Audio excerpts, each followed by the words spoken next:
हम लोग बात कर रहे हैं आज की क्लास में एक्वायर्ड एंड इनहेरिटेड ट्रेड्स। ठीक है, देखो पढ़ेंगे तब समझ आएगी इसके बारे में। वैसे तो इसके वर्ड से क्लियर है, एक्वायर्ड, ठीक है, और इनहेरिटेड। एक्वायर्ड मतलब कि हमने अपने जीवन में जो पाया है, और इनहेरिटेड जो हमें अपने जीवन में मिला है अपने पेरेंट्स से। ठीक है ना, पाया है और मिलने में बहुत फर्क होता है। ये मेहनत से मिला जाता है एक्वायर्ड, पता तो। आओ चलते हैं, देखते हैं। कह रहा है अ trade off an organism which is not inherited, जो हम लोगों को अपने पेरेंट्स से मिला नहीं है, ठीक है, but develop in response to environment is called an acquired trait. हमने अपने इन्वायरमेंट से उसको पाया है, ठीक है, over a period of time. ये नहीं है आज के आज ही चेंज होगी सारी कहानी, ठीक है, धीरे धीरे। The acquired trait of organism can not be pass to their future generation, ठीक है, वो हमारी फ्यूचर जनरेशन में पास ऑन नहीं हुआ, वो हमने अपने अंदर एक्वायर करा है, ठीक है ना, खुद एक्वायर किया है। ये कोई संपत्ति नहीं है कि अब मैंने तो कमा लिया कि मेरे बच्चों को चली जाएगी ना, मैंने कमाई है मेरे साथ ही जाएगी, ठीक है ना, बोलते बस ऐसे लिखना नहीं है। Only those trait can be transmitted to the future generation in which the changes have occurred in the genes. कह रहा वही एक्वायर्ड चेंज अगर हो भी सकते हैं, लेकिन अगर वो डीएनए में चेंज हुआ है तभी वो बेबीज के अंदर ट्रांसफर होगा, ऑफस्प्रिंग के अंदर ट्रांसफर होगा, प्रोजेनीज के अंदर ट्रांसफर होगा। सारे नहीं ट्रांसफर हो सकते, समझ। मान ले मैंने एग्जांपल के लिए, ठीक है, एग्जांपल के लिए समझ, मेरे पापा की जो बॉडी थी बहुत बढ़िया थी, ठीक है। अब ऐसा नहीं है मैं पैदा हुआ सिक्स पैक एब्स के साथ, डोले शोले बने हुए हैं, ठीक है, डॉक्टर भी कह रहा है आपके घर में बॉडी बिल्डर पैदा हुआ है, ठीक है ना। हाँ, मम्मी बचपन में ये लड़ा एक स्कूप तेरी दो पापा की, बेटा चलो। हाँ, प्रोटीन के, ये सब चीजें जो है परांठों की बकवास मत करो। बात समझने वाली क्या है, ट्रेड्स की, वो हमें इनहेरिटेड नहीं होते। लेकिन अब मैं एक एग्जांपल देने जा रहा हूं, उस बात को समझना। मैं पीछे की बात करते हैं, ठीक है, परदादा की बात करते हैं, ग्रेट ग्रैंड पेरेंट्स की। तो ग्रेट ग्रैंड पेरेंट्स जो हमारे थे वो मान सकते हैं उनका एक जिम था, मतलब उस समय अखाड़ा बोलते थे, ठीक है ना। तो बहुत अच्छे मतलब कि बॉडी बिल्डर थे, ठीक है। उसके बाद दादू को बहुत शौक था, तो दादू ने भी बहुत अच्छे से बॉडी मेंटेन करी अपनी बॉडी के अंदर, खाया पिया, अच्छा खाया पिया, बुरा नहीं रखा। ऐसे ही पापा को भी शौक आया, चाचू को भी शौक आया, सारे खानदान को शौक आया, वो अखाड़ा अपना है ना घर का, ठीक है ना। और दादू लेके जाते चलो बेटा सब एक्सरसाइज करेंगे, ठीक है। अब फिर मेरी अंदर भी कुछ चेंजेस आए, तो ऐसा हो सकता है कि जो हमारे आने वाली जनरेशन हो उनकी मसल फॉर्मेशन कंपैरेटिवली इजी हो as compare to some normal ones. Why so? क्योंकि ये changes over a period of time के बाद हमें हमारे ट्रेड्स को ऐसा लगता है कि muscle formation is so much easy, muscle formation is mandatory. तो डीएनए अगर चेंज हो जाता है, डीएनए के अंदर इंफॉर्मेशन वो वाली बात चली जाती है कि हल्की सी भी एक्सरसाइज करे मसल बढ़िया हो जानी चाहिए, ठीक है, 3 महीने एक्सरसाइज करे बॉडी बहुत प्यारी हो जानी चाहिए, तो इसका मतलब वो डीएनए के अंदर चेंजेस आ चुके हैं बस। और अगर एक बार डीएनए में चेंजेस आ गए, ठीक है ना, तो इसका मतलब क्या सर, उनकी नेक्स्ट जनरेशन को मेहनत करने की जरूरत नहीं है। देखो फिर से मैंने क्या बोला, 3 महीने मेहनत करने से ही चेंजेस आ सकते हैं, मेहनत तो करनी पड़ेगी, ठीक है। मस्कुलरिटी मतलब प्लेट में नहीं मिलती, ठीक है ना, you have to work for it. But हाँ, कंपैरेटिवली लोगों से कम वर्क करना पड़ेगा, उनसे कम मेहनत करनी पड़ेगी, बट रिजल्ट अच्छा आएगा। This can be a possibility. ये पॉसिबिलिटी बॉडी बिल्डिंग में नहीं है, ये पॉसिबिलिटी उसकी मसल फाइबर, मसल सेल्स के अंदर चेंजेस होने की वजह से आई है, ठीक है ना। यही ये कह सकते हैं उनकी बॉडी के अंदर स्ट्रेंथ ज्यादा है, ठीक है, और जल्दी स्ट्रेंथ गेन करते हैं। वो सब चेंजेस डीएनए के अंदर अगर चेंजेस हैं तो ही उनको नेक्स्ट जनरेशन को मिलेंगे, अदरवाइज ये एक्वायर्ड ट्रेट्स हमारे तक ही रह के हमारे साथ ही खत्म हो जाते हैं। The changes in the non reproductive body cells of an organism can not B inherited by it's offsprings. मतलब कैसा, फिर से रीड करो, the changes in the non reproductive body cells, ऐसे नॉन रिप्रोडक्टिव बॉडी सेल्स समझते हो, मतलब जिसके अंदर रिप्रोडक्शन नहीं होता, ऐसे बॉडी सेल्स जिसके अंदर रिप्रोडक्शन नहीं होता, ऑफ एन ऑर्गेनिज्म, ऑर्गेनिज्म का कैन नॉट बी इनहेरिटेड, वो इनहेरिट नहीं होते, ठीक है, बाय इट्स ऑफस्प्रिंग्स, ठीक है ना, मतलब कि अपने पेरेंट्स से उन बेबीज के अंदर वो सब चीजें नहीं जाएंगी। द कट टेल, एक्चुअली क्या एक एग्जांपल इन्होंने दिया था, एक वो था जैसे कि चूहा था, ठीक है ना, तो इन्होंने क्या किया, चूहे की पूंछ काटनी शुरू कर दी।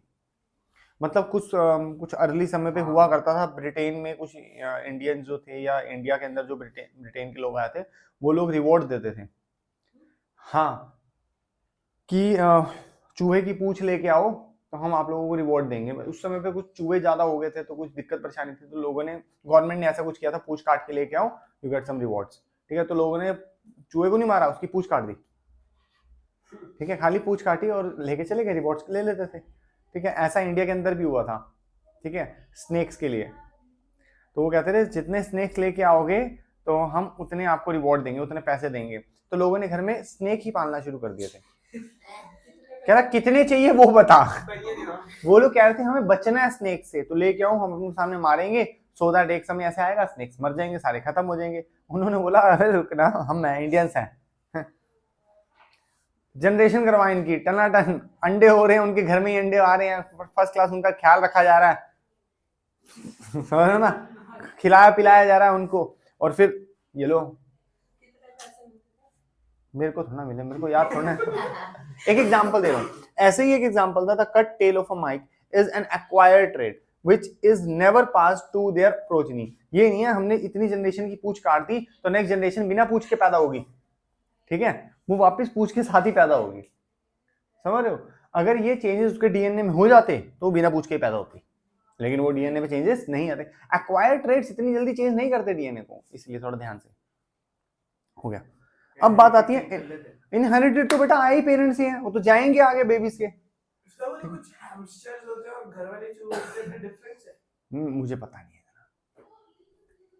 सर। एक सवाल था। हाँ जी सर, मान मेरी पहले की पूरी फैमिली बहुत हेल्दी लोग हैं, बट मुझे कोई डायबिटीज या कुछ हो जाए तो फिर उसके बाद मेरे बच्चे को डायबिटीज होने के चांसेस कितने हैं?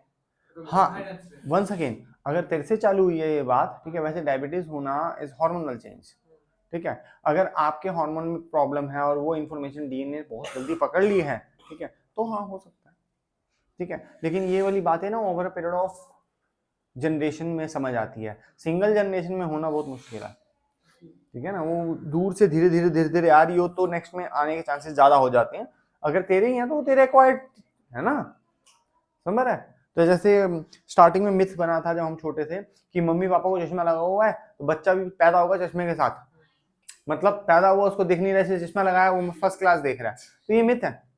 अब पेरेंट्स से पूछा गया आपको चश्मा कब लगा, कोई कह रहा है मैं जब 30 साल का था, और दीदी आंटी और कह रही है मैं तो जब 40 की थी तब लगा चश्मा, ठीक है ना। तो ये मतलब नहीं है कि बच्चा पैदा हुआ तो चश्मे के साथ होगा, माँ बाप को चश्मा लगा हुआ है, वो उनके एक्वायर्ड ट्रेट्स हैं, ठीक है ना। उन्होंने चश्मे अपनी मसल जो है वीक करवाई है, उनका एक्वायर्ड है, ये नहीं है बच्चा पैदा ही मसल वीक के साथ होगा। चलो, inherited traits are traits of an organism which is caused by the changes in its genes, उसके जीन्स की वजह से उसके पास जो चेंजेस आए हैं is called an inherited traits, ठीक है, जो उन्होंने इनहेरिट करे हैं, अपने पेरेंट्स से लिए हैं। inherited traits actually mean the characteristics which we receive from our parent। suppose there is a population of a red beetle, एक एग्जांपल बड़ा प्यारा, बड़ा ध्यान से सुनना, ठीक है, मजेदार भी है। अच्छा छोटा सा एग्जांपल ले लेते हैं पहले, उसको बाद में समझेंगे। अगर एक लीफ के ऊपर रेड कलर की डॉट है तो इजीली दिखेगी, या लीफ के ऊपर ग्रीन कलर की डॉट है वो इजीली दिखेगी, रेड, और ग्रीन वाली तो कैमोफ्लेज कर देगी, मैं दिखेगी नहीं। चलो अब समझते हैं। कह रहे suppose there is a population of a red beetle in a green bushes, समझ रहे हो, ग्रीन प्लांट के ऊपर रेड बीटल है। Again suppose that a colour variation arises during a reproduction so that there is one beetle which is green in color instead of red। This change of green color in the beetle has been brought about a change in the genes। ये जो green colour उसकी body के अंदर आया है वो gene change होने की वजह से आया, डीएनए के अंदर चेंजेस होने की वजह से आया, इनहेरिटेड हो चुका है। क्यों? क्योंकि वो अपने एनवायरमेंट में कैमोफ्लेज होना चाहता है, ठीक है। आपने जैसे देखा होगा, शेरों को देखा होगा, ठीक है, जो लायंस हैं, जिस हैबिटाइट्स के अंदर ये लोग रहते हैं ना, मैक्सिमम उनके कलर वैसे होते हैं। डियर का कलर, टाइगर का कलर अप्रोक्सीमेटली सेम चल रहा होता है ना। और जो ऑड वन आउट होता है ना वो जल्दी मारा जाता है, ऑड वन आउट जल्दी मारा जाता है, ठीक है ना। तो क्यों? क्योंकि अपने हैबिटेट के तरह वो कैमोफ्लेज नहीं कर रहा तो मारा जाएगा, ठीक है। वैसे ज्यादातर जो शिकारी होते हैं, ठीक है ना, तो उनका जो कलर रहता है ना वो उनकी उसी जगह की तरह रहता है। अच्छा, तो ये नहीं बोलेंगे ग्रास लैंड के अंदर जो शेर होगा वो ग्रीन कलर में घूम रहा होगा, हर जगह ऐसा नहीं होता अभी, ठीक है ना। लेकिन हाँ, अगर वो बहुत समय तक ऐसा ही चलता रहा तो उसमें ग्रास लैंड में तो वैसे भी ग्रास इतनी बड़ी बड़ी होती है ना, तो उसके अंदर से करता हुआ निकल लेगा, ऐसे निकलता है वो।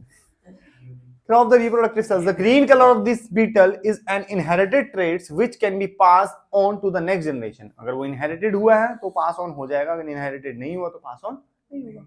ठीक है। The change from red beetle to green beetle can be considered to be an example of evolution. क्या हुआ है, वो इवोल्व हुए हैं। क्या हुए हैं, इवोल्व। जैसे एक एग्जांपल ले लेते हैं, हमारे पास 3 लेपर्ड थे, ठीक है। एक को मैंने राजस्थान भेज दिया, मैंने कहा मर सूखे के अंदर, ठीक है। एक को मैंने असम भेज दिया, ठीक है, मैंने कहा भीग भीग के मर, ठीक है ना। और एक को मैंने भेज दिया हिमालय की चोटियों पे, ठीक है, कूद कूद के मजे ले, ठीक है।